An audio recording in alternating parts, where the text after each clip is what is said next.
Greetings everyone, you are now on the clock with Terrell Furman Jr. On this episode, we will cover all your drafting leagues in your fantasy league. So, let's begin. Fantasy drafts go on a round-by-round system, selecting NFL stars like kids playing kickball on the playground. Selecting your personnel on your team will determine your team's fantasy success. Drafting in the early rounds, focus on those skill positions like your running backs and your wide receivers, and they'll make or break you in scoring. And frankly, quarterbacks are a dime a dozen. You don't have to have a star quarterback to make sure that you're successful in fantasy. Take Blake Bortles for example. The Jacksonville Jaguars went 3-13 last season, but Blake Bortles was 8th in fantasy scoring, beating out notable QBs like Russell Wilson, Cam Newton, and Tom Brady. He didn't get that ring though.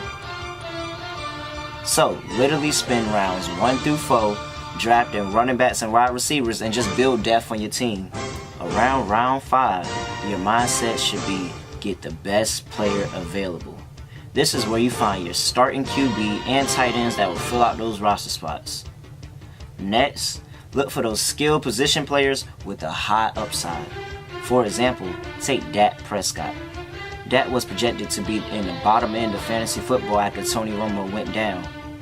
Then he goes out, throws 23 touchdowns, just 4 picks, and over 3,500 yards to finish top 10 in fantasy quarterbacks.